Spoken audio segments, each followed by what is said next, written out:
Excellent.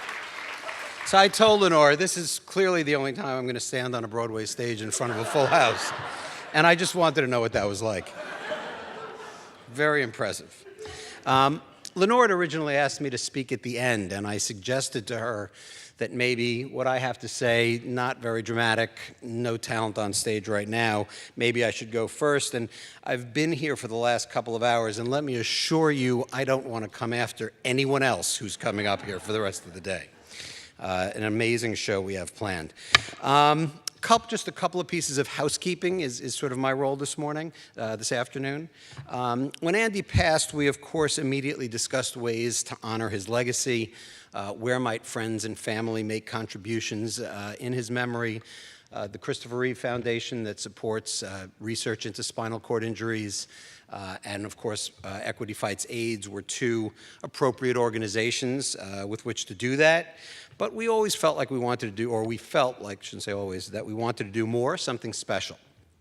So many of you may not be aware that during what I referred to in my eulogy as the second act of Andy's incredible life story, he devoted a lot of time, and I think even more passion, actually, to teaching and coaching young musical theater actors.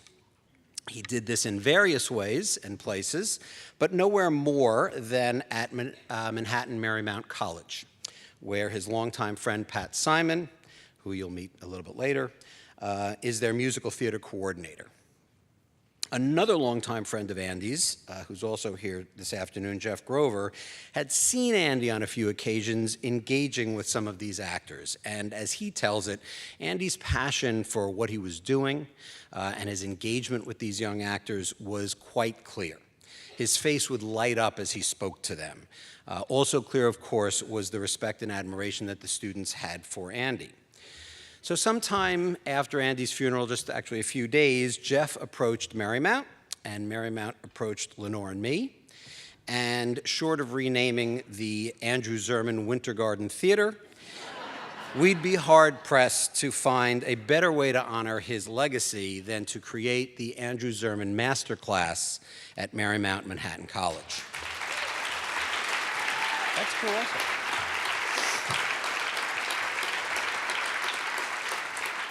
Essentially, the masterclass will be a series of teaching seminars presented every spring for graduating seniors in Marymount's musical theater program.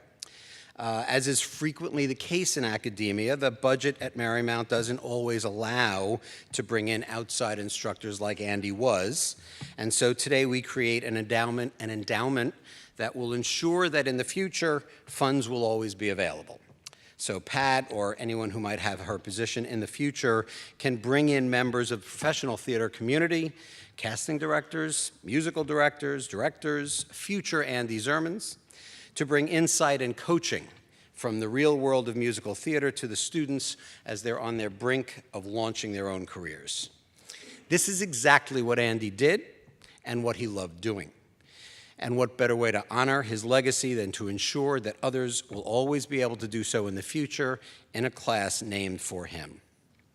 So Lenore and I established this endowment at a level that will guarantee at least a modest program, but right from the time that it was presented to us, we knew immediately that this would be the thing that we would open up to friends, family, Broadway community, to hopefully grow the endowment beyond and possibly take on, a more aggressive plan of attack, possibly even a scholarship in Andy's name in the future. This is not a hard sell fundraiser.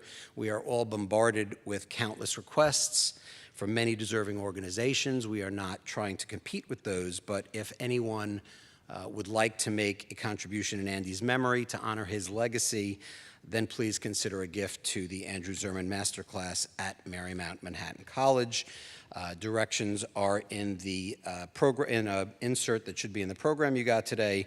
Just quick anecdote, I was told just a few hours ago that when Andy went to the theater, if he was handed a playbill that had inserts, he would look rather aggressively at the usher and sometimes with a nasty tone, "Please remove the inserts." So ironic that we've given you all programs with inserts. But for a good cause this time, at least. And again, directions on giving are on that piece of paper. Okay, so my other role here, there are many people to thank for what you're about to see, which, take it from me, is going to be very impressive. But I'm here to thank only one person. Moments after Andy passed, literally moments, Lenore and I were speaking. I think my wife Amy was with us, and we both immediately knew that we needed to have a memorial service exactly like the one you're about to see. Whether or not we were going to do a funeral was still up for debate. We did do, I would call it, a fairly traditional funeral, which was, which we're glad we did. Various eulogies captured Andy from many angles with warmth and humor and sadness. It was fine, but we always knew that a memorial service was what was needed. But pulling off a memorial service like this, as you would imagine, is a little bit more difficult than a funeral. Now, many of you may not know, I work for CBS, which just happens to be the network of both the Grammy and the Tony Awards. And a few times people suggested that maybe someone I knew through work might help with this endeavor. But I said to those people, and many other times, that if there was ever going to be a memorial service to my brother, it would be the work of Lenore Zerman and Andy's Rolodex. And for anyone in the room who doesn't know what a Rolodex is, look it up. But I assure you, that's exactly what happened. Exactly what happened. We are here because of Lenore Zerman and Andy's Rolodex.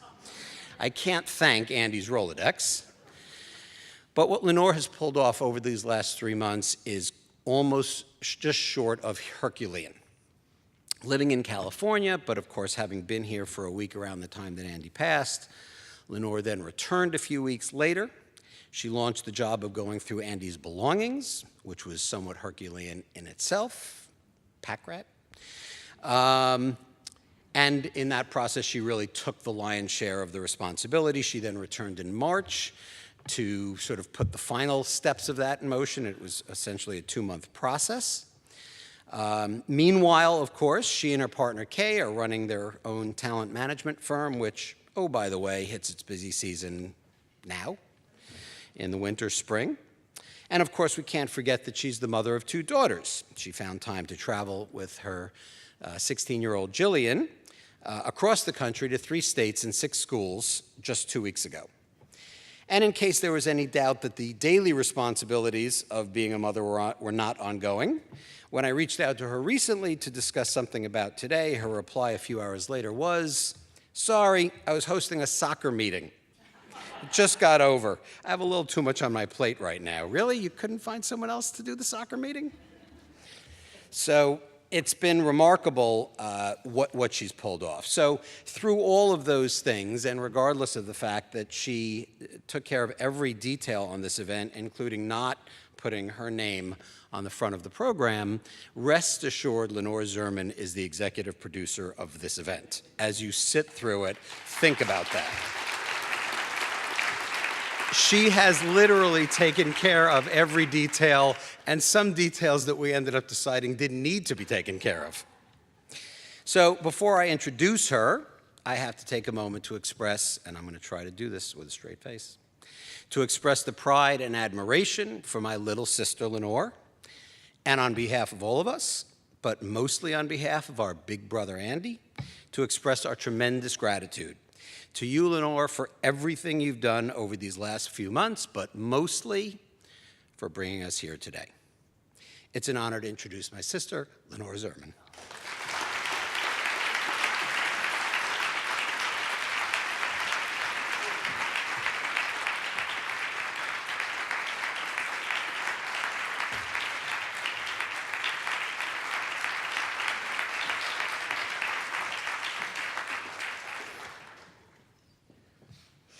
He kind of took my Broadway debut line away from me with his getting his hand, his kneading, his clapping. But yes, this is a little overwhelming. So I can't take it all the credit myself, so there's a couple of people I need to thank. Laurie Steinberg, who offered to direct and ultimately also staged managed this. As soon as it was decided that we'd plan the celebration, she offered. and she was the person. And the amazing thing that she also did for me all along the way was that she knew Andy well enough, very well enough, to know what Andy would and wouldn't like. And we all know how important Andy's likes and dislikes would be. So it was good that I had somebody on my shoulder reminding me, no, that wouldn't work, and yes, Andy would like that. Although the two of us are kind of having a little game today, we're trying to figure out by the end of the day which thing Andy would have complained about. We'll take suggestions.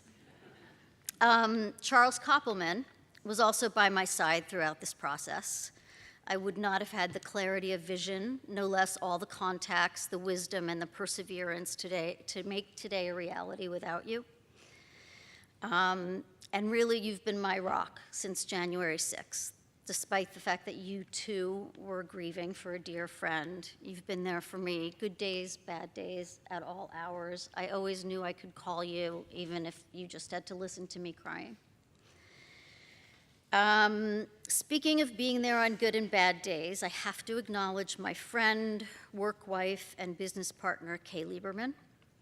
Kay, you've been patient, loving, and understanding these past 4 months, regardless of how much I've had to be out of the office, out of town, or just out of it emotionally, or in the office but half focused on putting on this production, or cleaning out Andy's apartment, getting the Jillian College tour planned and accomplished. And mind you, she's still encouraging me to take vacation this summer.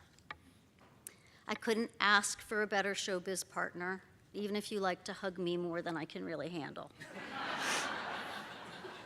She's very touchy. You might meet her today for the first time and she'll still want to hug you.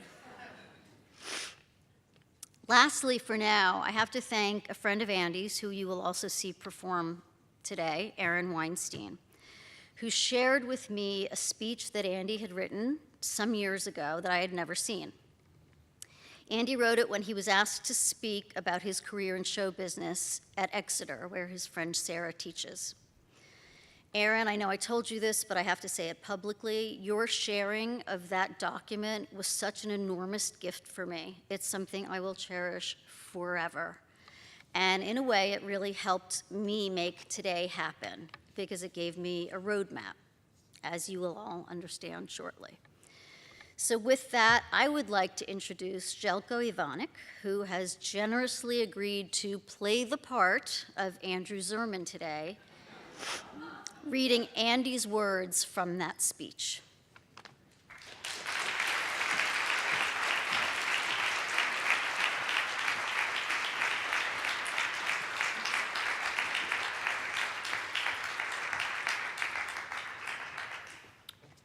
Not in Andy's voice, sadly, but just before I start in on this, I just wanted to, I debated whether to do this, but share what I think is probably my most indelible image of Andy. As has already been referenced, Andy was very firm in his opinions.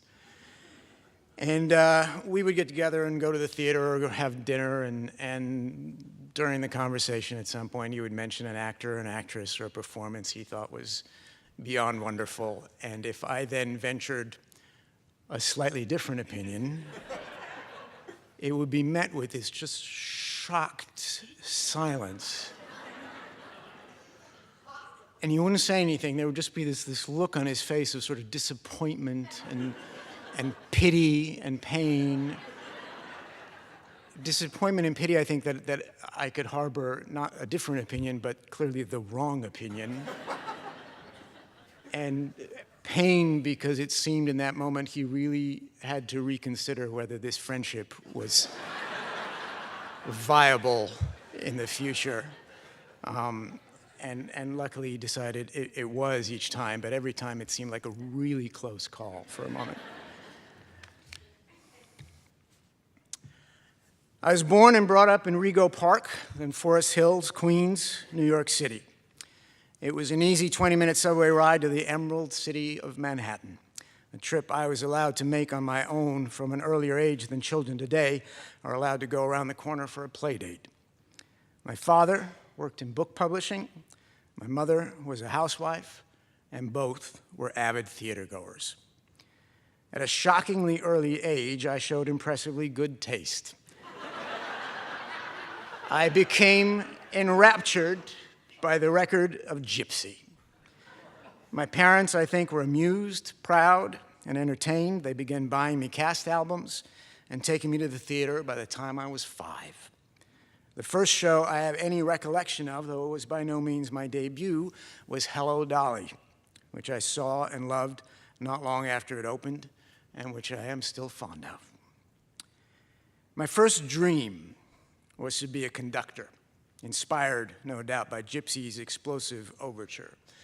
And then, since I used to dance around the house while listening to records, I wanted to be a choreographer. And as I got a little older, I realized how thoroughly uncoordinated I was and decided I wanted to be a director. Of course, it was only many years later that I learned exactly what directors, at least good directors, do. But as the oldest of 3 children, I guess I liked the idea of being the boss. New York City high schools in those days had a musical theater competition called Sing, which was taken especially seriously in Forest Hills. I was chosen to direct junior, then senior Sing, and although I hadn't been an isolated nerd before, this august position surely made me more popular and prominent than I'd been before. I was especially tickled to hang out with kids who'd never had found their way into my honors classes. It was a joyous experience. Isn't putting on an amateur show always joyous? And I'm therefore one of those rare creatures who has fond high school memories. I continued going to the theater, of course, and I was at the perfect age to be a disciple when God arrived in the person of Stephen Sondheim. And the show that changed the world, Company, followed by Follies, considered by a core group of theater lovers, myself included, to be the most extraordinary production in history.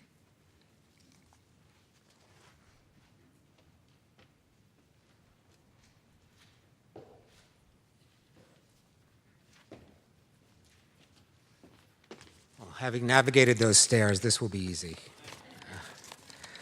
A fond hello to all of Andy's family and friends who've gathered here today in remembrance of him.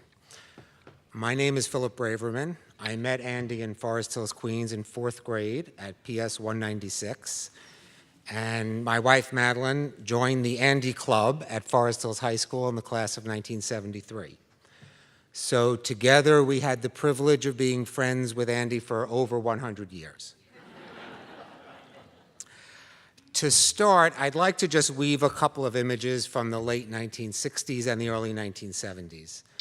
I can vividly remember leaving the schoolyard after a touch football game and walking 1 block over to Andy's very large, welcoming yellow frame house for a very alternative experience, playing the challenging electoral college game Mr. President with him, during which he always mentioned how evil Richard Nixon was, having Mel pick out a book from his library for me to take home, and having Miriam insist on a snack.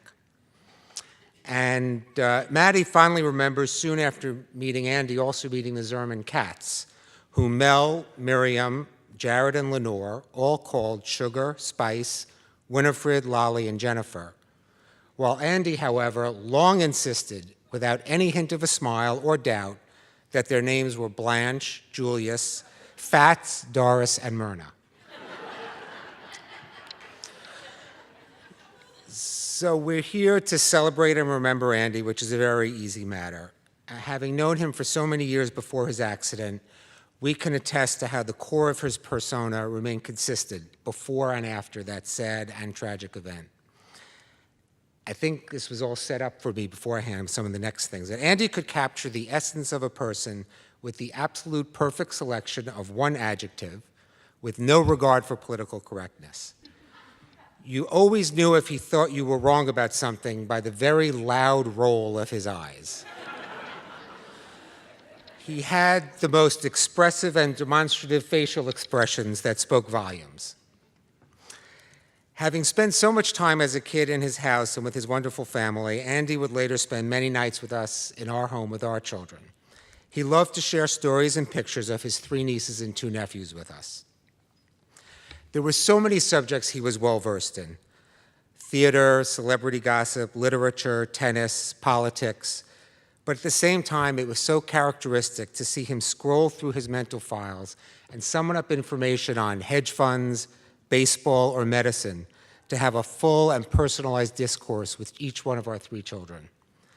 Andy was the exemplar of a man for all seasons.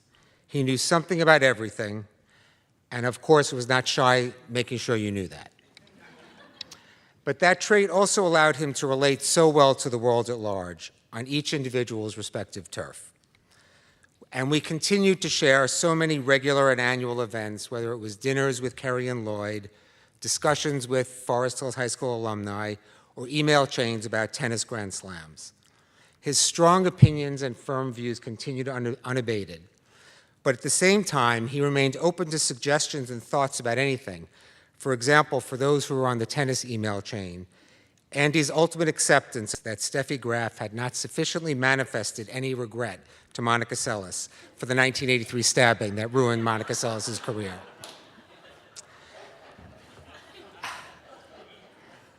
As is the case, I'm sure, with many of you, we had so many different touch points with Andy.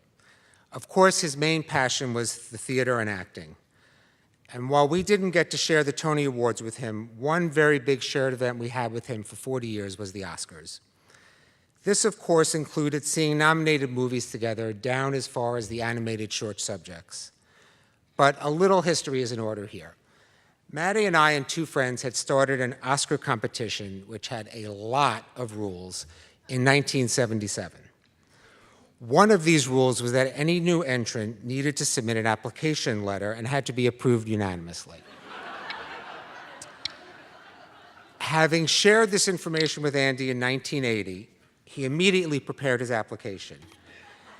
And once in the group, without boring you with all of our very arcane rules and convoluted scoring, he was the only participant who was never accused of tailoring his choices to try to win. And while that was very honorable of him, note, however, that over 40 years he only won twice. Another remarkable fact was that despite his accident, Andy never once missed attending the Oscar competition in person. And remember the time of year the Oscars always were. So I'd like to conclude with Andy's own words from portions of his 1980 Oscar group application, which, suffice it to say, ensured his unanimous acceptance into our group. And remember, he was 24 years old when he wrote this. So, number 1, the connection to the stars advantage. I have on one occasion spent a fairly intimate evening, intimate only in the sense that there were only 4 of us present, with a Best Supporting Actress winner. I have also spent 5 weeks working on a project with another Best Supporting Actress winner. In addition, I have met and chatted with a 2-time loser, a 2-time Best Supporting Actress nominee, and 2 one-time Best Supporting Actress nominees. And if any of you are here, you probably know who you are. And I have been very briefly introduced to this year's Best Actress nominee, several previous nominations, by the way, and won once, and a Best Actress, Best Supporting Actress nominee, the latter twice. Plus a couple of writing nominees, and again, very briefly, a directing winner and a writer-director winner, and a songwriter. 2. These are extracts, by the way. The charming eccentricity advantage. Who else will invariably put Lord Laurence Olivier in his want category, regardless of the performance or the movie? And who else, sneak preview here, will put Jenna Rollins in his want and should, pending definition clarification, this year? And who else, this is for you, baby, and who else can you rely on to never put Ellen Burstyn, Marsha Mason, or Robert De Niro in his want category? 3, the minority viewpoint advantage. All sides should be represented, if you get my drift. Of course, as you know, the Oscars this year were shortly after Andy died, and we were not prepared to proceed without a Zerman representative. So Lenore took Andy's place, and I'm happy to say was the winner of our group this past year. So this is just a small part of what we remember about Andy, and it's a privilege to share it with all of you. Thank you very much.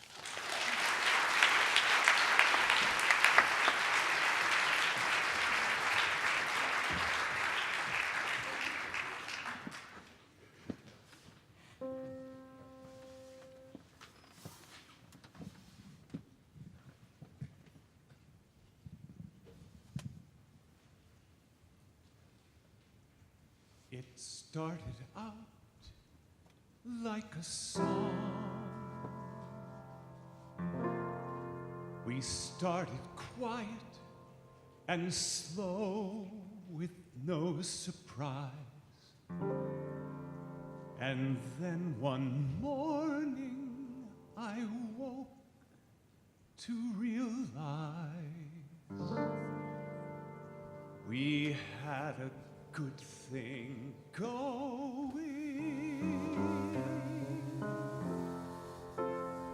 It's not that nothing went wrong. Some angry moments, of course, but just a few. And only moments, no more, because we knew we had this good thing going. And if I wanted too much, was that such a mistake at the time? You never wanted enough. All right, tough.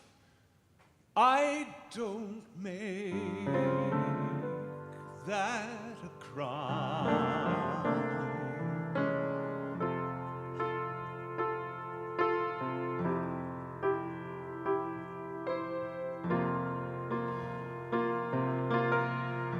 And while it's going along,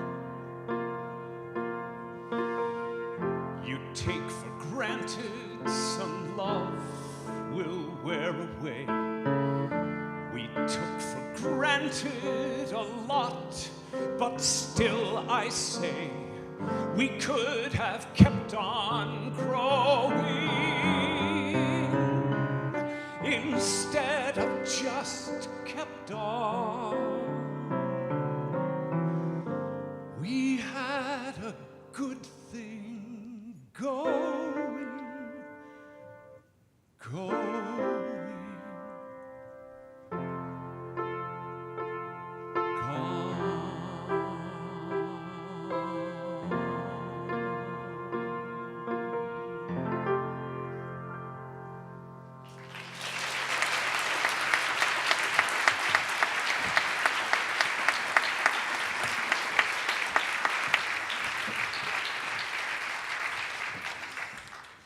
One summer during college, I was working with two theatrical legends, Ruth Gordon, who was starring in a farce she wrote about Christmas called Ho, Ho, Ho, and her husband, Garson Kanin, who was directing. The script called for bits of music to punctuate characters' entrances, and also, for reasons I couldn't even have explained at the time, several full songs. I was an eager production assistant, and I could play functional piano, what I came to call mediocre cocktail piano, and had a good ear if they suddenly needed an additional snatch of music. A professional pianist could have learned what I played in half an hour, but they were used to me, and instead of heading back to Forest Hills when they left town, I headed up to Stockbridge, where A, I was paid a surprising amount of money, B, Garson startled me by billing me as musical director, and C, I found myself 7 times a week for 3 weeks opening Ho, Ho, Ho with a medley of Christmas carols, despite not playing nearly well enough for the job. Ruth was an old-fashioned star and kept her distance from the company and God knows from me. After one of the last rehearsals, Garson gently pointed out that I hadn't played very well that day. I replied casually, but not flippantly, I know, I had an off day. With that, all 4 foot 10 inches of Ruth Gordon came up to me, slapped me on the arm, and barked, "You're a professional now. You can't have off days."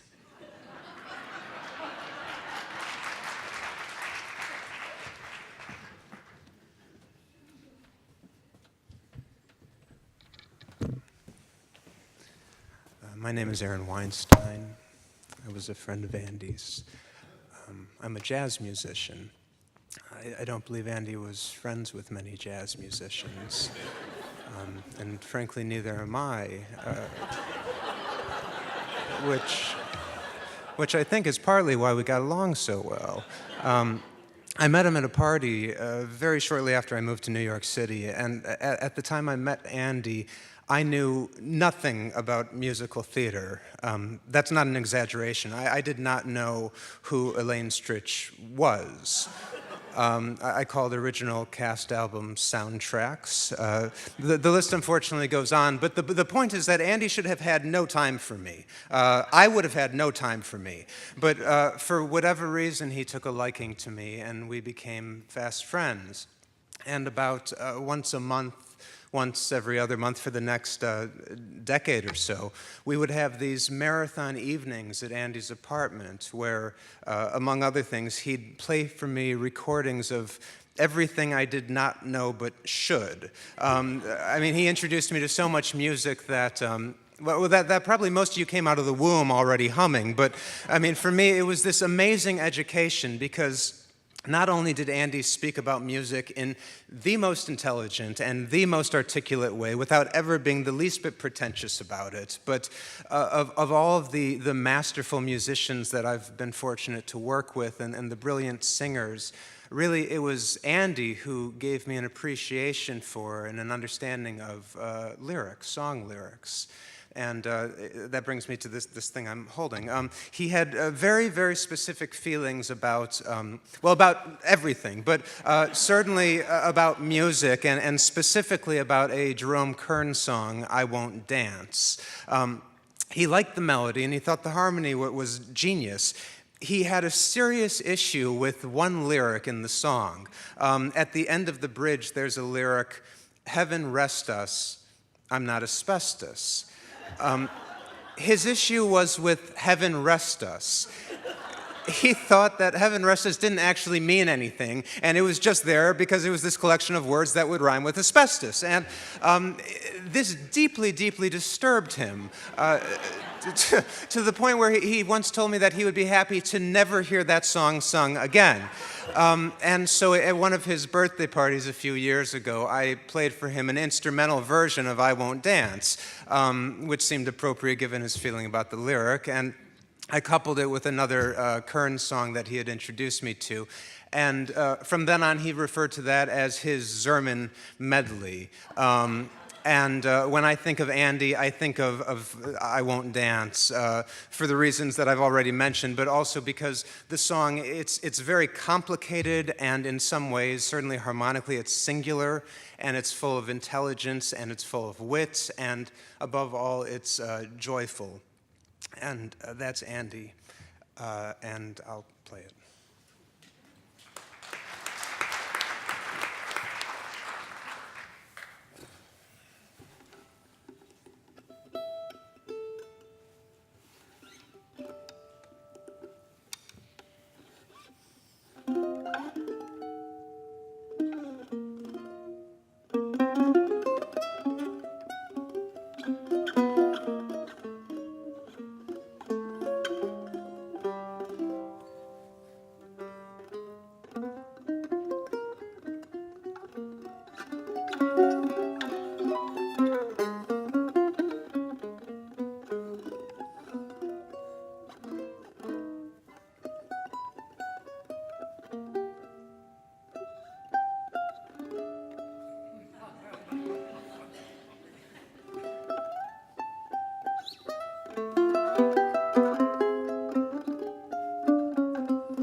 My plan after college was to come back to New York fast and intern at an institutional off-Broadway theater.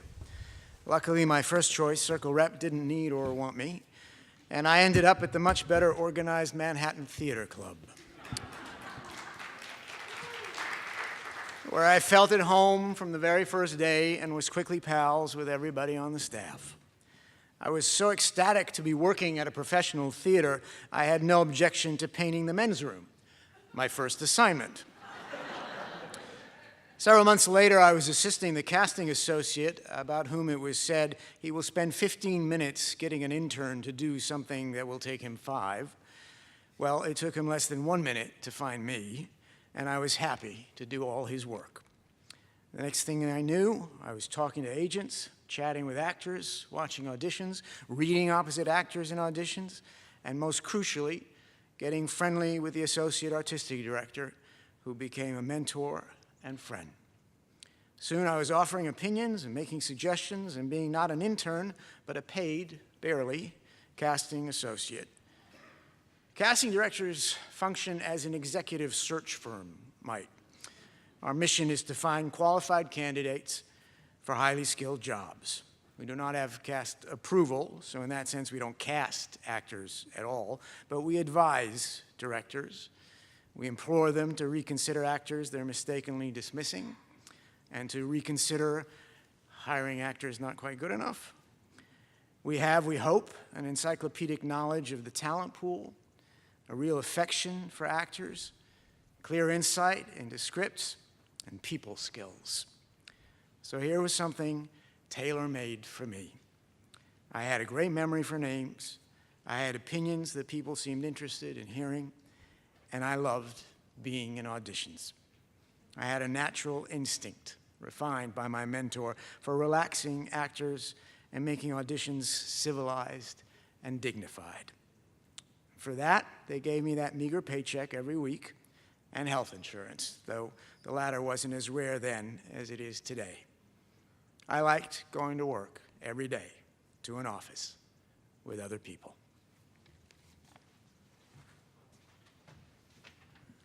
Hi, my name is Steve Ross. I'm a singer and a piano player. Can you believe it? I have a vivid memory that I've kept all of these years since the accident. Shortly after that, the person who was with Andy, who did not survive, was a great pal of mine, Charlie Willard. And he was given a memorial service in the Helen Hayes Theater. And we were all surprised, to say the least, that Andy appeared and showed up. This was shortly after all of that.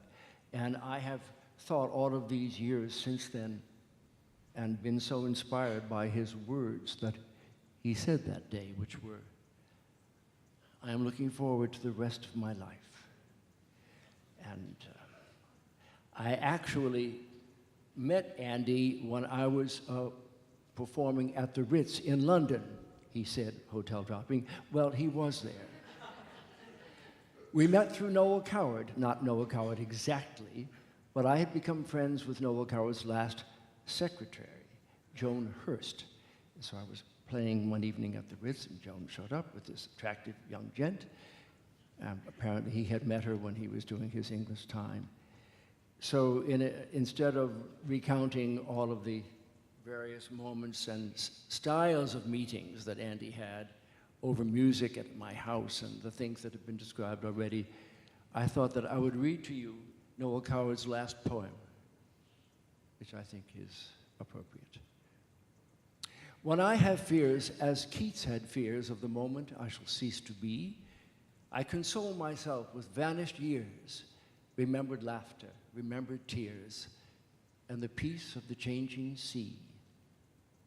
When I feel sad, as Keats felt sad, that my life is so nearly done, it gives me comfort to dwell upon remembered friends who are dead and gone, and the jokes we had, and the fun. How happy they are, I cannot know, but happy I am who loved them so.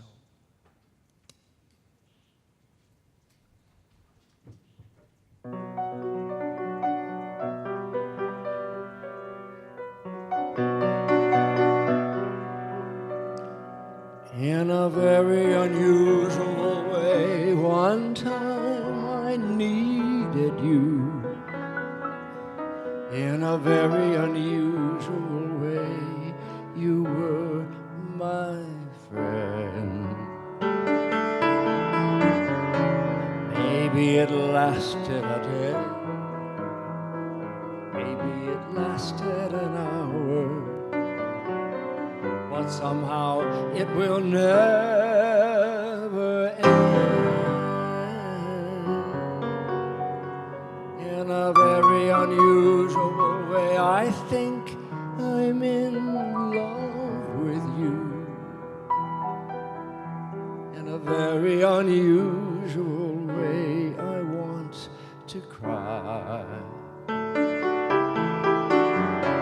Something inside me grows weak. Something inside me surrenders. And you're the reason why. You're the reason why. You don't know what you do to me. You don't have a clue. You can't tell what it's like to be me looking at you. It scares me so that I can hardly speak.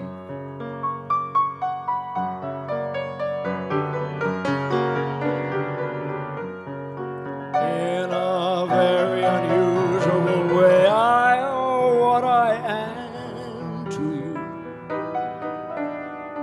Though at times it appears I won't stay, I never go. Special to me in my life since the first day that I met you.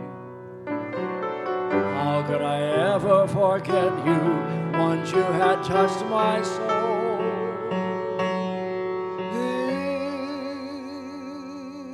In a very unusual way.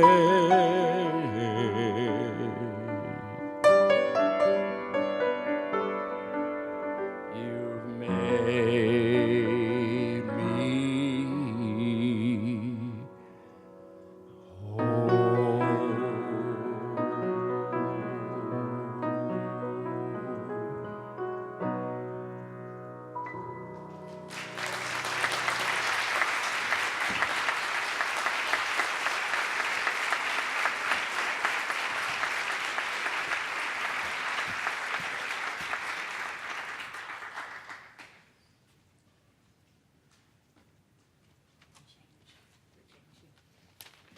Hi, I'm Meg Simon, and I'm proud to represent casting directors here today. Andy was revered by his colleagues. Andy respected my work, and that meant the world to me. He especially loved Rags. Even though my partner of the time, Frank Human, had done most of the work, I gladly took credit. I didn't know Andy Zerman well before the accident. I was friends with Lenore when she was an agent in New York and knew Andy slightly through her. There weren't many independent casting directors then. Vinnie Liff and Jeff Johnson were the reigning casting directors of the day. Julie Hughes and Barry Moss had an office, and Shirley Rich and Joanna Merlin cast Broadway plays. I knew and adored Vinnie Liff, who I met through my friends Pat Galloway and Peter Webb. Charlie Willard was a company manager on many of Alex Cohen's shows. He and the brilliant Dick Humler were two of my greatest mentors in those halcyon days on the third floor of the Shubert Theater. The burgeoning friendship between Charlie and Andy made perfect sense to me. I lost a dear friend in that boating accident, but I gained a new one, and that's what I want to talk about. I went to visit Andy when he was ready for visitors. We bonded over our shared interests, not just of theater, but of food, tennis, literature. It will probably come as no surprise that casting directors love to talk shop with each other. dissecting performances, discussing the range of an actor's work who might have been better cast in service of the play. Andy had extraordinary recall and exquisite taste. He had strong opinions. Most of all, he was an enthusiast for talent. He also loved to talk about the casting directors in the business and their work. You know, how does Nancy cast all those readings? How does Bernie Telsey do it? You know, and he was proud of his colleagues as well. There's no denying that the accident was terrible and that would have been better had it not occurred. And yet, what amazed me was how Andy was able to continue doing so many of the things he loved to do that gave him pleasure and purpose. He continued to go to the theater, see movies, read and dine out. He continued to see friends and discuss in detail all the nuances of a production. He taught at Marymount with Sandy Campbell and loved the experience. Once he told me that his most erotic zone was his ear, and that was a part of his body that still worked. He remained close to Jared, Amy, and Lenore. He often shared recent pictures of his nieces and nephews with me. And perhaps most amazingly was what he gained as a direct result of the accident. Sandy, his primary caretaker, became family, as did her daughter Samantha. Andy knew Samantha from birth and reveled in her development.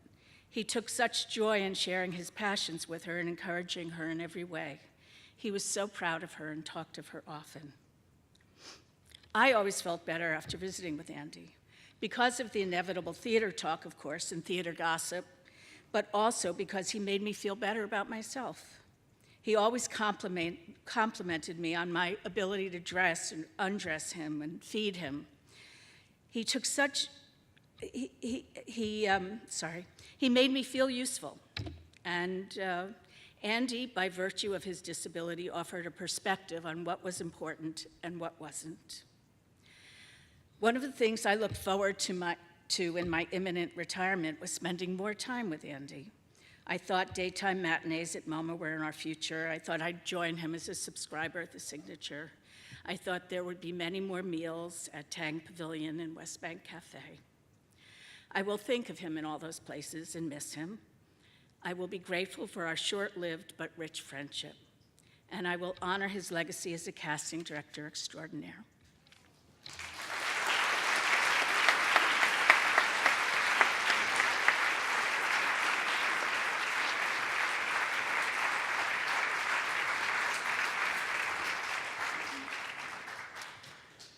Once I realized that this casting racket suited me, I figured I better learn about how to do it in the larger world and maybe make a little more money. I sent out a total of 4 resumes because I'd only heard of 4 casting offices. I got a call almost immediately from Jeffrey Johnson, half of Johnson Lift Casting.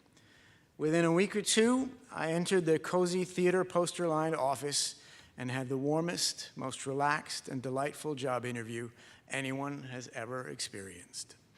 I felt like I had known these 2 men all my life and would know them all my life. Although I was taken out to dinner twice following that charmed interview, I still had to call and ask, "Do I have an offer?" I knew inside I'd gotten the job as soon as I walked in the office.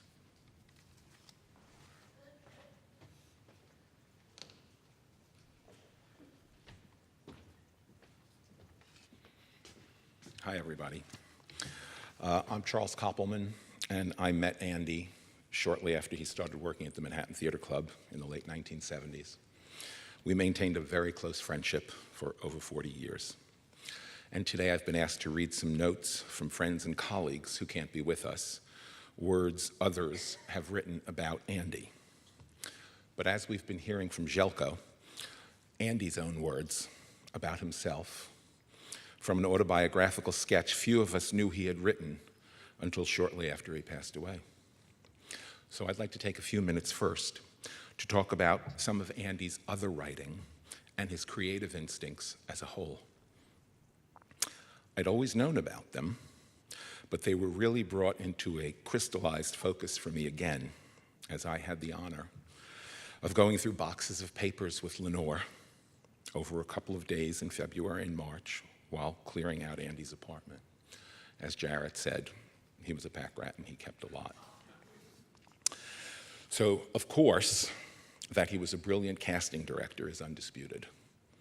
His written critiques during casting sessions are extensive and illuminating. His understanding and compassion for actors, legendary. All of the casting books from his years working with Jeff, Vinnie, Tara, and others are now housed in the Johnson Liff files at the New York Public Library for the Performing Arts at Lincoln Center.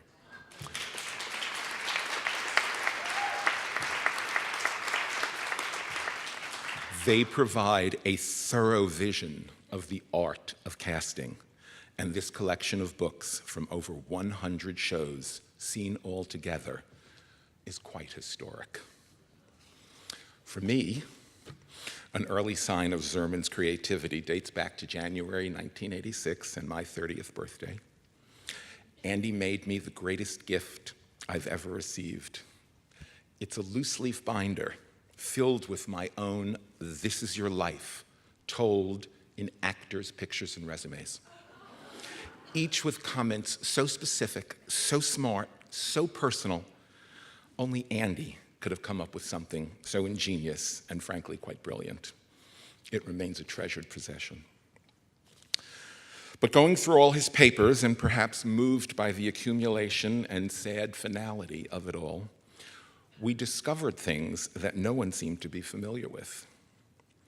Lenore told me that when Andy was about 10 and really unhappy at sleepaway tennis camp, he wrote long letters home to his parents and urged them to please keep those letters, as someday they might be published. That's Andy. Post-accident, and once Andy figured out how to communicate with the outside world again via the internet and computer, he kept copies of many letters he must have been very proud of. And I mean letters to friends, to critics, to newspaper editors. Andy loved writing to the New York Times corrections column. Loved writing to them. He kept letters complaining to landlords, urging a congressman about disability rights. In words, both spoken and written, Andy was always direct, articulate, and God knows, opinionated. His letter to Knopf editor Vicki Wilson, after reading a galley of a Sondheim biography, is pointed and priceless. We found his childhood scrapbooks filled with yellowing and flaking newspaper ads announcing new musicals he'd seen or must have been interested in. I'm talking Funny Girl, Fade Out, Fade In, Pretty Belle. Also included interviews with stars and producers, directors, announcements of Tony Award nominations from the New York Times, winners of Tony Awards, all carefully placed in scrapbooks. All from when he was about 8, 9, 10 years old.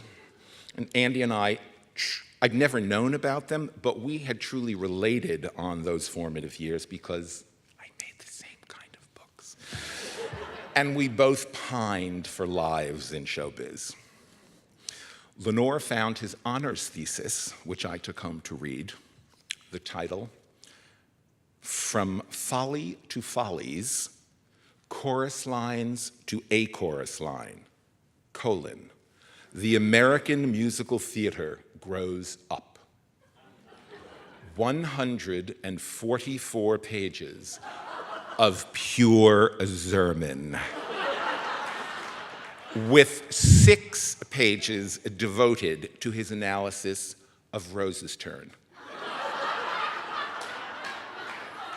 If there's anyone here who doesn't get why that is so Zerman, leave this theater right now. I found a 2-character play that he had written, which is so sweet and so funny, and it was a birthday gift for a beloved friend written while he was living in London in 1986 and 87, while he was casting Follies for Cameron Mackintosh. Andy's wit extended to everything. I was so delighted to find among these papers the newsletters he circulated as Madam President of our stud club. Now, I'm sure there are many of you here who don't know what the stud club was, but it was started in 1983, and it was a small circle of Vinnie Liff, Mark Simon, Marvin Feldman, Andy, and me. Quite a group of studs. We met regularly for dinner, we drank, we gossiped, maybe smoked a little pot, and shared our sexual escapades. And at some point, Andy always called for an underwear declaration. Madam President, as he was known, insisted that each of us describe exactly what kind of underwear we were wearing that night. Vinnie, often in a thong. Andy's newsletters, which I now have copies of, are truly hilarious. And then there were his notes from teaching. Again, each student evaluated as if they'd embark on a professional career.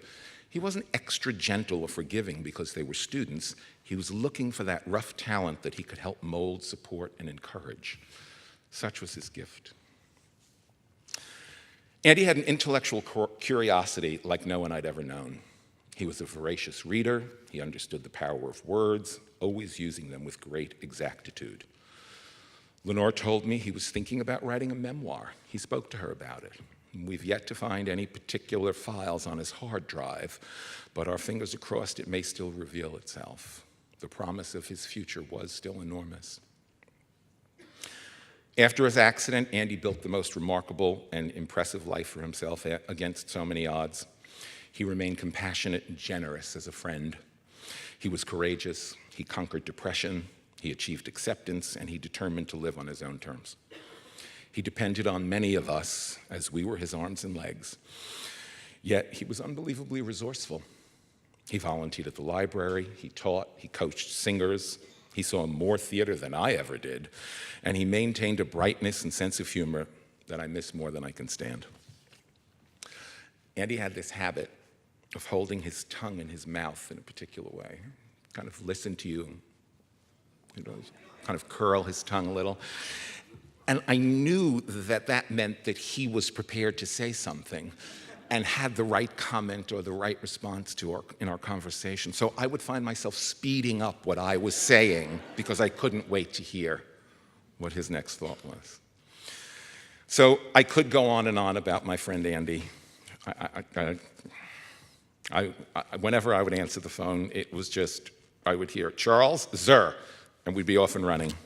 And that continued until the end. So now, some words from others, and boy, what I wouldn't give to see and hear Zerman's response to these. First, Jeffrey Johnson, who had a trip planned to London and apologizes for not being here himself. Jeff has written, Andrew Zerman, as many of you already know, was certainly a major force in our organization, which had a humble start with very little cash and a small, unfurnished office. Andy brought a great deal of experience and expertise with him when he joined us from MTC and was with us, except for his unfortunate hiatus, until our office closed after casting more than 100 productions over nearly 30 years. As a farewell recognition to our business, Vinnie and I, and I'm sure most certainly Andrew and Tara, were meant to be included when we received a special Tony for excellence in casting. I know it was meant for all of us, all four of us, if I may say so proudly and with no modesty at all. For me to describe the Zerman personality in a few words is not the easiest to do. He was outstanding as a casting director, often sharp when we didn't agree, always confident, especially when he believed in a talented performer or a project. And deep down, Andrew could be sensitive with me, which I often found unexpected. Andy's encyclopedic knowledge of theater and actors was astonishing and impressive, and over time, I came to realize that he used that information as a way of connecting with people. If he cared about you, he delighted in sharing the history he knew, including anecdotes and fascinating stories. I found his delivery witty, but also deeply touching when one considered how meaningful it all was to him. The narratives he shared were a gift and something to treasure. I am not sure there will ever be a better example of a man of the theater, or one for whom the theater meant so much. We will always miss him dearly. That's from Jeff. Next, I am heartbroken not to be with you all today, but a medical condition has prevented me from flying. I met Andy around 1979 at MTC, and he was the most sophisticated person I knew. He could entertain me about 1 million topics: theater, tennis, cute boys he worked with, Mabel Mercer, Bobby Short, and actors, actors, actors. He always had good gossip, too. I miss him so, so much. And Andy, if you're listening, I think you owe me an email. Love, Mark Simon. This morning, I received the following email. Pat and I are so sorry we can't be with you today to celebrate Andy's extraordinary life. From the moment Vinny introduced us to our most recent visit to New York last year, he was a mainstay of our life in the theater.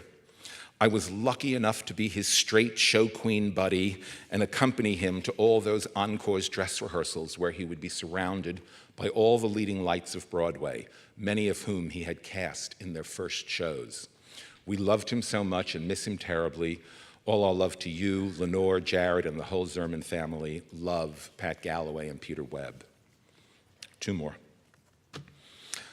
The first is, I was extremely lucky that the start of my career as a producer in New York coincided with the golden period of the legendary Jeffrey Johnson and Vinnie Liff casting agency and their brilliantly talented associates, Andy Zerman and Tara Rubin. The whole office had a very special ethos which came from their passion for the theater and their genuine love and treatment of actors. Every member of the office had a unique talent, but by far the most dynamically energetic was Andy, always popping up in audition rooms all over America, making sure that the process of auditioning huge amounts of people worked both smoothly and pleasantly. Andy's career was clearly destined to take him on to being a major casting director in his own right. His tragic accident, which curtailed him, was heartbreaking for everyone. I will always remember the life, the laughter, and the love that he engendered. Cameron McIntosh. And the last one, and I hope I get the rhythm right on this. Andy, casting musicals, I thought I'd try a lyric. But if I succeed, my victory will be no more than Pyrrhic. Andy, always focused, always on it, so determined, I always knew, no question who, this session has been Zermaned. A terrier in energy and thus quite small and skinny, compared to that much bigger dog, his own beloved Vinny. We worked so many times together, scouring through the biz, on Cats with Jilly and that one unpronounceable Les Mis. On Starlight, oh, don't get me started, and also on Aspects. He would love to find new faces, not show me just usual suspects. He was a colleague, but much more, he was a big hug friend. I prayed that one day I would hear his health was on the mend. When he was here and in the room, all was fine and dandy. I miss you, bless you, and goodbye. Go well, my dearest Andy. And that's from Trevor Nunn. Thanks.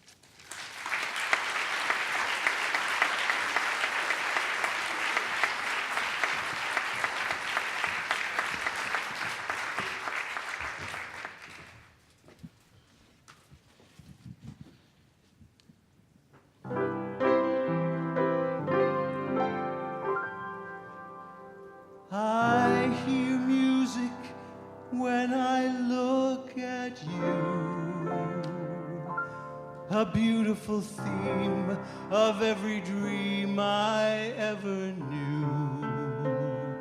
Down deep in my heart, I hear it play, I feel it start, then melt away.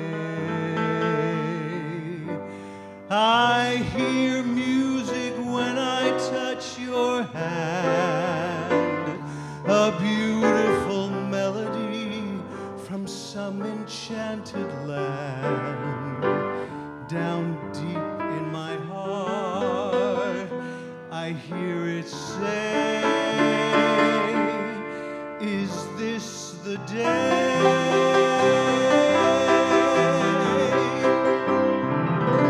I alone have heard its lovely strain.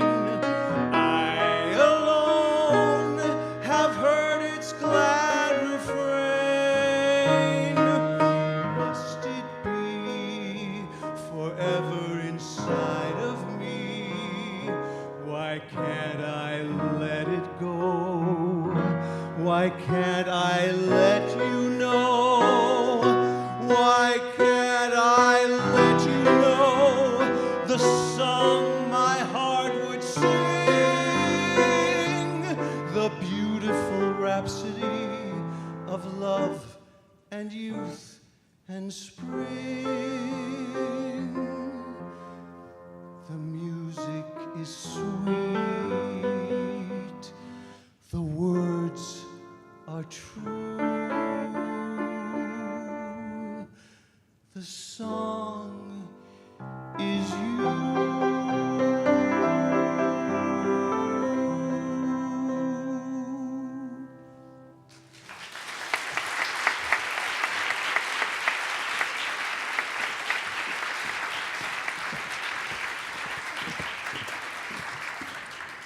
A year or two later, Cats opened triumphantly in London, receiving more serious praise than we might assume today. Johnson Liff was already a prominent and distinguished office, but that show, and especially our association with its brilliant Dynamo producer Cameron McIntosh, enhanced our profile and, as such, changed my life.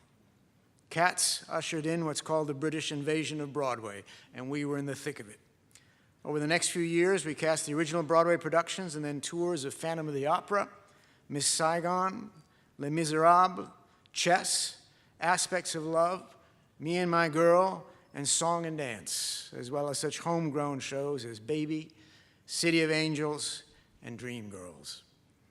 Although most of these musicals were not ones I cherish, City of Angels and Baby being notable exceptions, they were virtually all directed by men I admired and liked.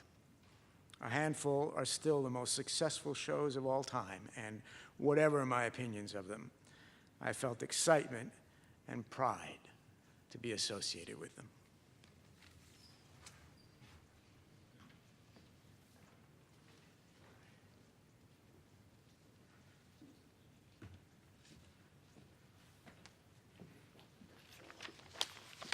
Hi, I'm Richard Maltby, and I just had the thrill of my life to find out that I'm on Andy's list.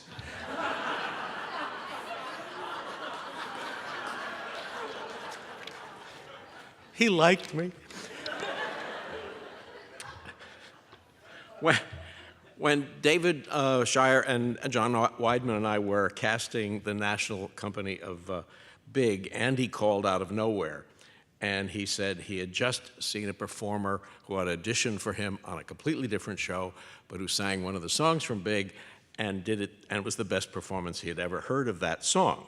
He then went on about this performance that this woman had, how she understood the song, her phrasing, her simplicity, the delivery, the climax, the wit, the characterization, went on and on.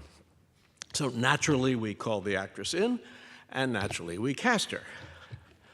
But what was memorable here was not that Andy had spotted this talented actress and suggested her. What, of course, came across was that he understood the song. He understood everything about the song, every detail of it. What he was really talking about was about how deeply he understood why we had written it and what was going on in it. And therefore, what was available for a performer to do when they were performing it. I mean, you're going to hear a lot this evening about what Andy's brilliance as a casting person and that mystical ability to spot talent, as well as the very unique to him, the compassion that he brought to the whole process. He loved loved talent and revered it everywhere he found it, and operated at the highest level, the kind of thing that only happens in New York theater, where people who cast have such an extraordinary capacity to impart to the actor the whole process that they're a part of. It was always wonderful. But really, Andy's exuberant skill in casting wasn't his most valuable asset. What you really wanted from Andy was you wanted him as a friend. You've heard a lot about this. Long dinners, dishing the current season and the entire history of musical theater, the digging out and playing of obscure songs and pirate recordings, the comparison of contrasting performances, all sprinkled with astonishing insights into what made this or that show good. We'd talk, we'd listen, in the course of it, most importantly, we'd remind ourselves why anyone goes into this business in the first place. A career in the theater can be glorious and it can be magical, but it is also, from time to time, discouraging, tedious, and things like debilitating and humiliating. But this is the main thing. What Andy was, he was one of those people who make a career in the theater fun. I was going to say one of the people who make it bearable, but that's also true. His love of talent, his delight in theater lore, his discernment was all terrific, but underneath it all was a fundamental love of quality. And that was perpetually rejuvenating. To have dinner with him was to come out being excited about what we do again. He was always a reminder of how much fun it is and what a privilege it is to be good at what you do. Theater is not just what people do, it's what they aspire to do. And keeping your eye on that aspiration, of aiming higher, trying for something new that is always easier when there is a lover like Andy around to remind you that it's valuable. He would tell, to be with him was to be reminded that the process, the endeavor, the attempt in itself was joyous. And I was lucky to have him as a friend for 40 years, from the earliest days at the Manhattan Theater Club. He was also enormously brave. Recently, we made a date to go to a play in this theater, and Andy said he'd meet me here. He did. He had driven his motorized chair from the East Side apartment, from his East Side apartment all the way across town here, and he had done it alone. I couldn't fathom how he could have done that. How did he manage to get through traffic? But he did. Afterwards, I attempted to accompany him back, and I couldn't keep up with him. He was a wheelchair hot rod. And he very often gave me recordings of my own shows that I didn't have.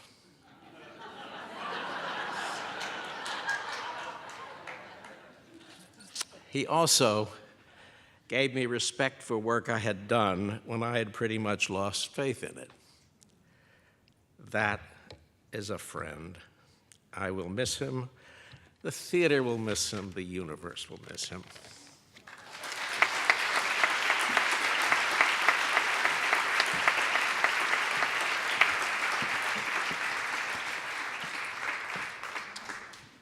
I began to actively cultivate my ear for singers. We had on Katz, a consummate Broadway pro musical director who conducted Pippin in Chicago for Bob Fosse, among many other shows.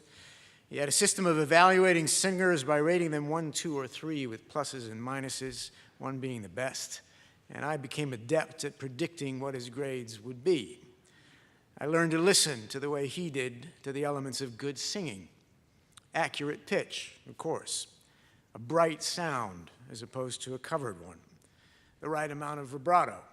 Secure rhythm. Strong attack and performance skills. Diction, phrasing. How girls navigated their breaks.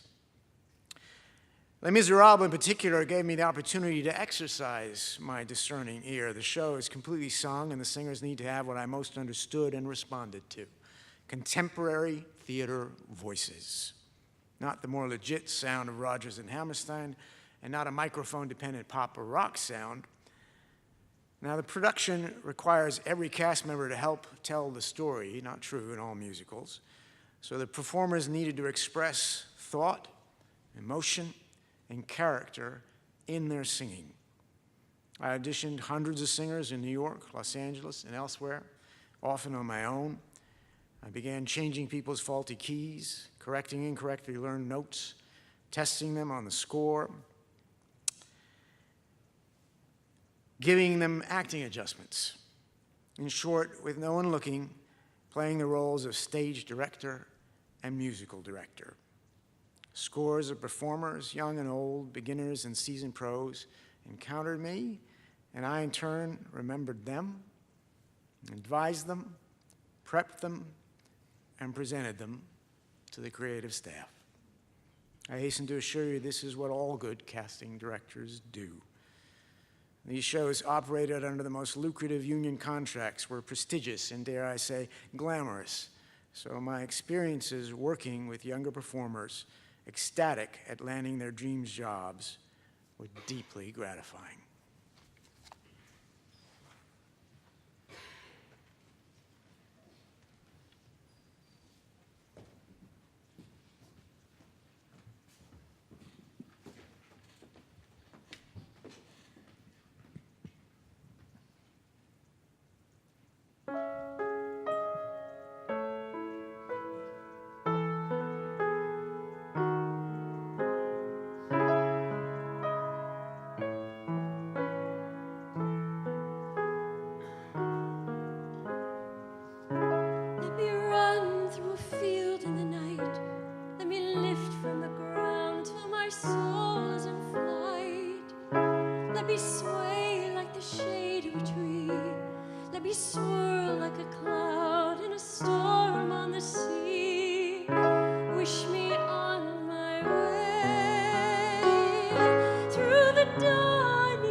And I have such a river inside.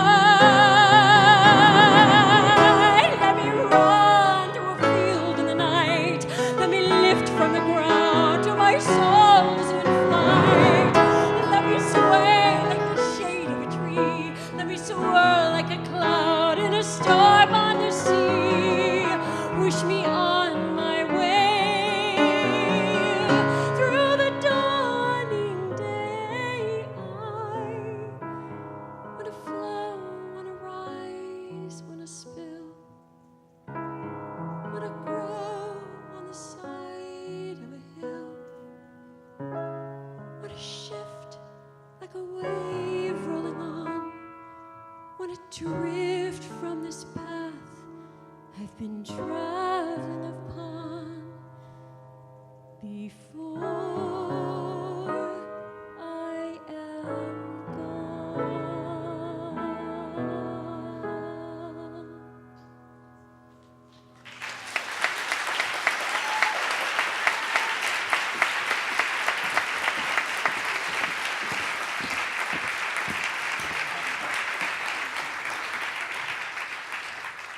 Several years into my tenure at Johnson Lift, Jeff and Vinny agreed to give me a sabbatical, and when I approached Cameron McIntosh for work abroad, totally prepared to regress to coffee fetching, he said truly magical words.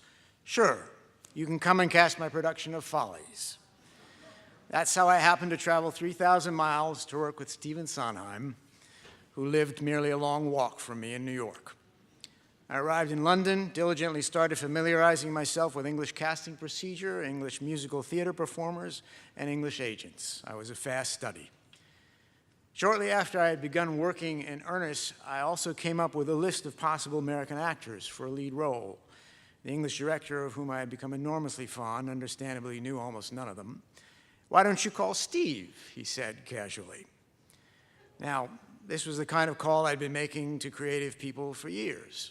I knew my list was just fine, but I swear to you, I sat at my desk for over an hour, staring at the phone and my list. I had a glass of wine to relax me before I finally dialed the number. I identified myself and was put right through. I identified myself again and started down the list, which was organized as casting directors always organize their list with the best names first. When I read my first favorite idea, Robert Morse, God was tickled. "That's a great idea. Whose idea was that?" I assured him that it was mine and actually said, "Now I can sleep at night." He was kind enough to ignore that. I want to point out, not to diminish my accomplishment, but to provide some perspective, that if 10 casting directors were asked to make a list for this character, I'd venture to say at least 8 would include Bobby Morse. Steve joined us for several days of auditions. Never have I been so desperate to make a good impression on anyone. I was careful not to be sycophantic, not to proffer compliments parsimoniously. We chatted about lyrics. I tried coming up with some by Larry Hart. He'd have to admit were good. I couldn't. An actor came in with a strange name, which Steve took one look at and said, "This name must be an anagram. 5 pounds to anyone who can figure one out." Now, I'm not especially good at anagrams, but I was determined to impress this greatest of Broadway geniuses, who was also my new pal. Inspiration struck, and I furiously scribbled down what I knew would be my second Bobby Morse triumph and shoved it over his shoulder, only to find out that anagrams have to be one word. I felt vindicated the next day when this master of world play came in and said he'd been working on it in bed the previous night and had done no better than I. The 5 pounds was not forthcoming. Each day's audition schedule included notes regarding actors who were unavailable, auditioning subsequently, seeking to audition, standard operating procedure. I always tried to keep my notes lively. The third day, as I was handing out the schedule, I heard Steve say, "I love Andy's notes." I was certain this revised version of Follies was not going to work, and it didn't. But I was on cloud 9. I had left New York wondering if I might want to stay in London forever. 5 months later, my sabbatical over, I was happy to return. Public transportation closed too early over there. The food was sometimes strange, and I was looking forward to being back in my hometown.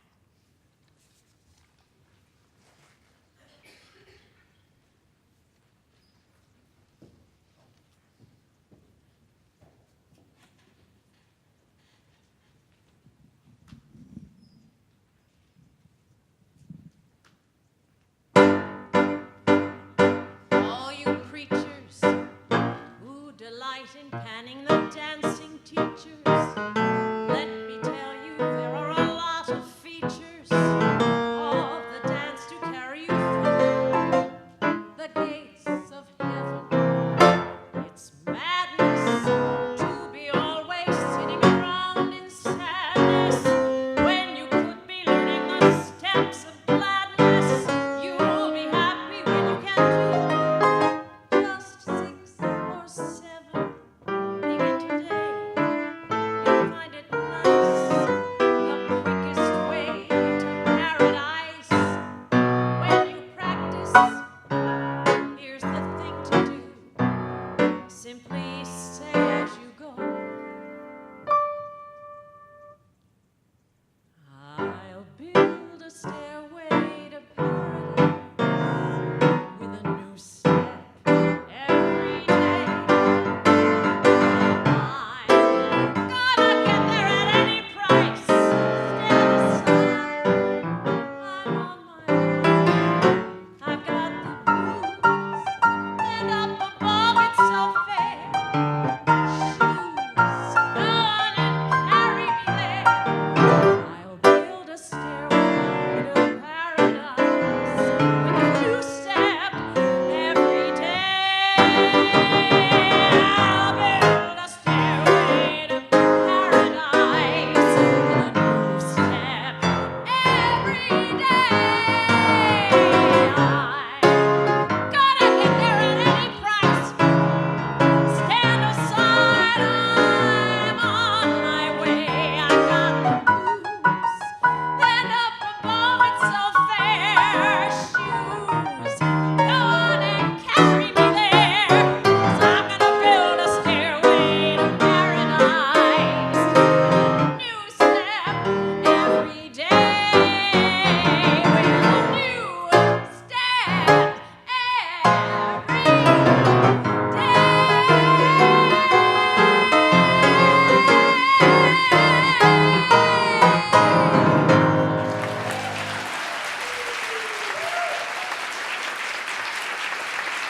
and 10 and 16 and 20 that I wanted to be in the theater. And I was. And I was aware that a lot of little boys and girls started with the same dream and never saw it come true.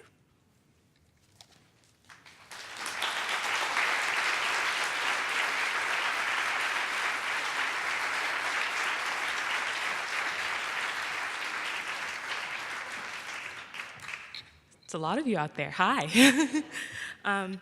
Good afternoon. My name is Samantha Matthews, and I am Andrew's niece. But if he were here right now, he would say, my favorite New York niece. And I don't really remember when he started calling me that, but whenever he did, I would stop whatever I was doing, and I would make eye contact with him. And I'd be like, wait, but I'm your only New York niece.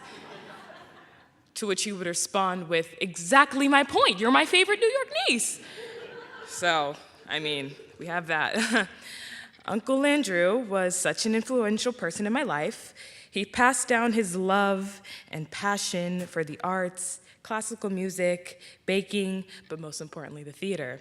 But before I get into a little bit of that, I just want to emphasize, if a lot of you guys don't know, how much he loved books. He loved them so much that he wanted to pass them down to me. So I remember when I was younger, and maybe a week or two before my birthday, he would ask me what I wanted, and I would get a little chair, and I'd pull it up in front of the computer desk, and I would sit down, and I would talk about all the extravagant things that I wanted. I wanted toys, I wanted this, and I wanted that, and he would nod, and he would smile a little bit, and he would kind of do it like this. And he would continue to nod, and he would say, you know what, put that thing down on my computer list. And I would write it down and I expect to get it. And then when I actually got my gift, it was books. I was like, great. So I was like, okay. So year after year, I would continue to get books. And the farther I pushed it away, the more he decided to get me more books. So that was great. I remember one of my birthdays, he was running out errands one day, and on the table, he had a magnifying glass, and he set up a little scavenger hunt in his apartment for me to find none other than a Nancy Drew book. So yeah, he was pretty great.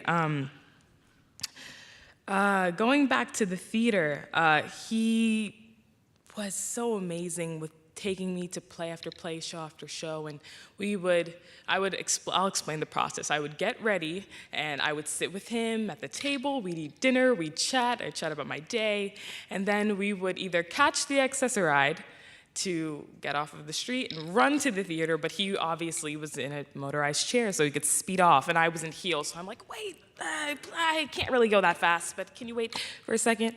And we would go there, and my face just lit up every time, and so would his, but every time we got to intermission and he asked me if I was enjoying the show, I'd be like, yes, it's amazing, aren't you enjoying the show? And he'd be like, it's all right. And I'd be like, what do you mean? I was like, this is the most fantastic thing in the world, I'm loving it, aren't you? And he'd be like, that actor, okay. So, after intermission, we would finish off the show, and then after, I would walk him, or we would walk together home, and we would just talk, and I would talk and go on and on about how much I loved it. And he got so much joy from seeing me enjoy the shows, but I got even more joy just being with him. And I think that's just one of the most memorable things I got out of our relationship that I hold very close to my heart. But all jokes aside, Uncle Andrew was truly like a second father to me. Whenever I came home from school one day, he would always ask about how my day went. And, he would always pay attention until you knew he was reading through his emails or he's playing solitaire on his computer. So I would come home with a very exciting story, and I'd start and I'd get all riled up, and I'll be telling him the story, and he'd stop and he'd fix an error in my speaking. And I was like, what are you doing? I'm don't you see I'm very excited? And he was like, no, you have to, fix my grammar or whatever. So I'd get kind of annoyed, and we'd go off on a tangent about how bad, whatever sentence I was saying, that there was no point in even returning to my story in the first place. So there was that. But I saw him almost every day. It's very hard. For the past 15 years. So it's very difficult, but I know wherever he is, he's walking. And he's watching over all of us, so thank you.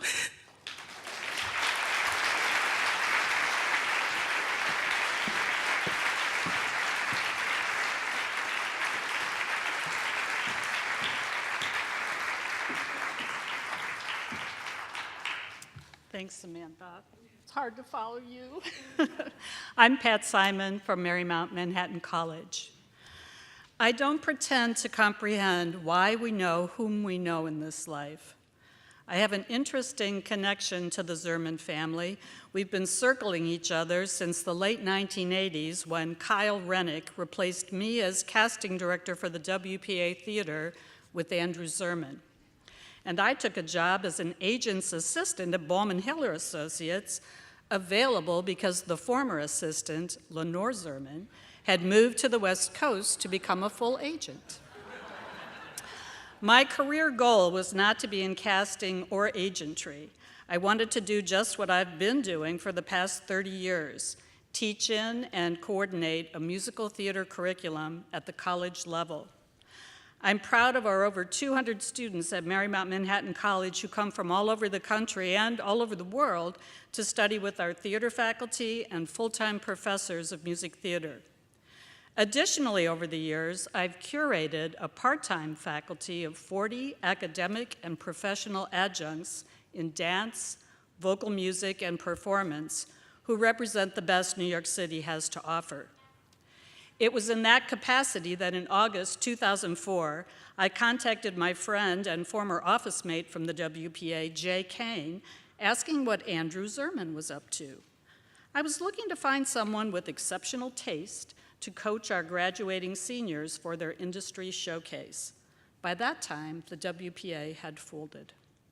Jay let me know that Andrew was living down the street from our college and was serving on a committee at the library at Lincoln Center, but not much else. I called Andy, and we agreed to have supper together with Jay at Picholine near Lincoln Center. My courtship of Andrew had begun, and I wanted to make a good impression. He spent much of the fancy tasting meal, which he enjoyed enormously, explaining to me why he was not a teacher. I soon realized that was part of a negotiation, something he was accustomed to, and maybe masked a little fear of the unknown. But by the end of the meal, he had agreed to give teaching a try. When Lenore contacted me to participate this afternoon, I got teased by her for still having an America Online email account. But that email address has served me since we all started using email and now acts as a filing cabinet and personal diary of sorts. I found an old email from me urging my students to participate in a January 2005 masterclass series on auditioning for musical theater taught by Andrew Zerman. Thus began his relationship with Marymount Manhattan and with me that continued up to his passing. Andrew not only often coached our singers, expertly focusing on song selection, articulation, gesture, and intention, but he team taught with me and Michael Montel in courses for the general population to fulfill the arts and culture core requirement. Thus, at Marymount, we offered courses with titles such as Mega Musicals and Musicals That Won the Tony Twice. The format was to have the students read and listen to the shows being examined, then discuss them with Andrew. A celebrity guest or two connected with the show would arrive and be interviewed, plus do Q&A with the class. One week, Elaine Stritch was our scheduled guest, and she ended up performing quite a bit of her Sondheim show from Cafe Carlisle for all of us. If you're a good YouTube lurker, you can find her singing Rose's Turn and Send in the Clowns in a standard classroom with Rob Bowman playing a small plastic keyboard propped on a desk. During the interview portion, Elaine launched into the saga of auditioning for a role she initially turned down because it was to be played from a wheelchair. And what can you do from a wheelchair? Andrew's and my eyes met. And then he howled with laughter, and we all joined in. What indeed? I was grateful for his example as someone who was constantly prevailing where others might have given up. Andrew once came to our home clear across town from his for a dinner party during a blizzard that shut down the city. He arrived on the bus with just his eyes peeping out of his well-wrapped head. He was not going to allow a blizzard to keep him from that dinner. His last appearance at MMC was on September 11, 2018, along with Sherry Seff, Elena Chang, Shirley Faison, and Stephanie Clapper. He participated in a panel discussion titled Casting and Representation in the 21st Century. He wrote to me on Facebook, "It was SRO, so perhaps you were there and I didn't see you, but I think you weren't there. Was looking forward to seeing you." And my reply, "I was there. I was standing in a doorway. I thought it went great and you were wonderful." Oh, shucks. Then an email exchange in November about a student of mine he met and was curious about. Then I will sorely miss those emails from Andrew, often titled, "A Query." And his usual response to my request to meet for lunch or teach a class, "I'm delighted." Who says I'm delighted? Our email topics ranged from what we thought of shows we had seen to our medical issues to what we thought of this or that person. He once chastised me for deciding to have an expert on which bra to wear come teach a master class instead of him. Every email for a year after began, "Are you bringing back the bra expert, or am I now going to be teaching?" Billy Porter filmed a list of 7 rules to live by that I've shared often. Number 6 is be of service. When your intention is service, everything else will work itself out.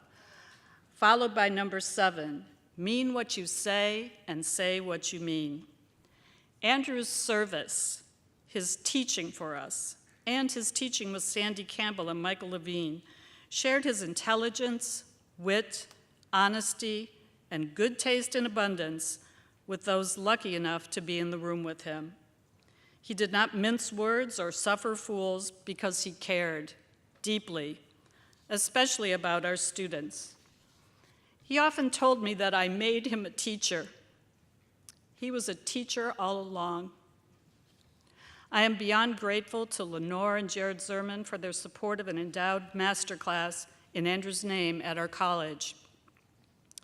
The current students and alumni who assisted Andrew and who he coached or spent time with represent our very best and brightest.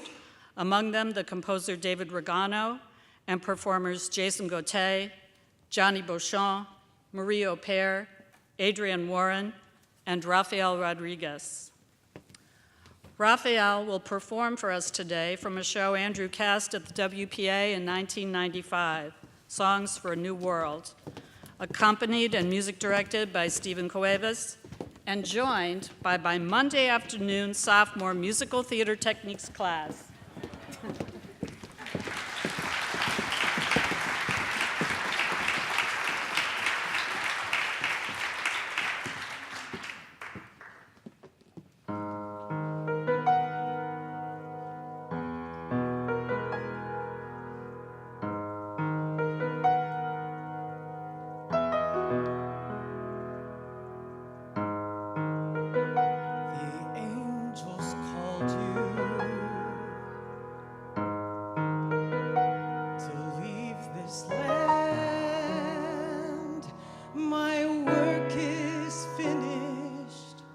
My work is finished, the angels command.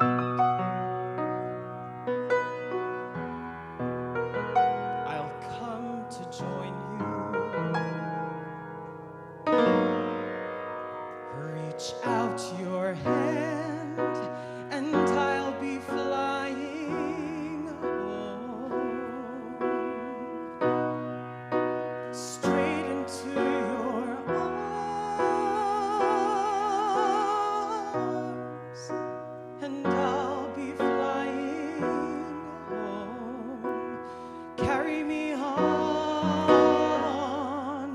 carry me on, and I'm flying home.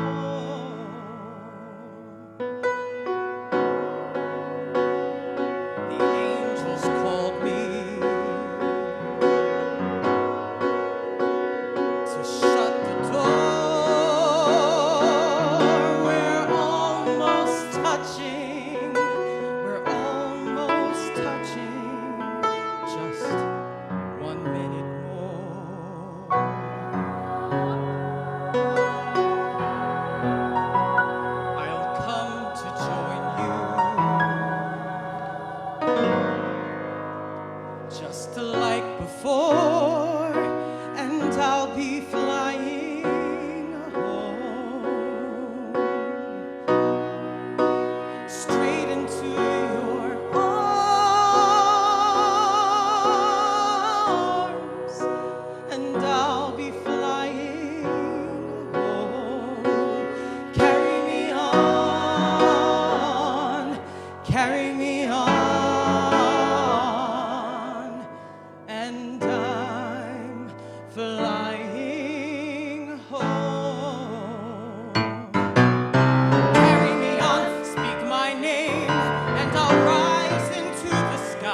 Well, to all those of you who have come up here and spoken so beautifully about Andy, or sung or played in tribute, all our thanks. Obviously, this would never have happened with all of that talent and everybody agreeing to come do this for us.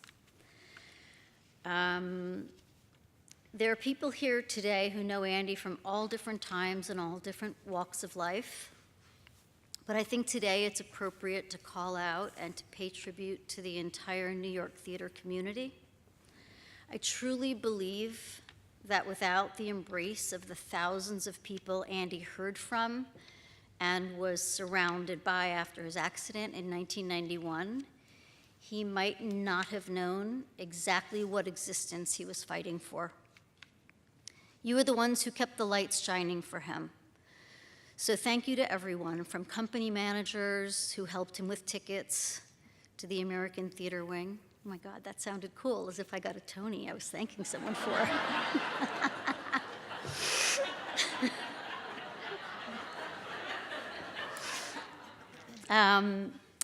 Who had him on their nominating committee for 3 years. Producers, the actors, the directors, musical directors, theater owners, house managers, and all of his friends in the theater community. Whether or not he was still working as a casting director, you always welcomed him, and he knew he was still a part of your family. So remember him. Know that he's with you in spirit on all opening nights. For as long as the lights are on Broadway, Andy's light will forever shine. And you just may see his flag on his wheelchair blowing in the wind through Central Park after curtain.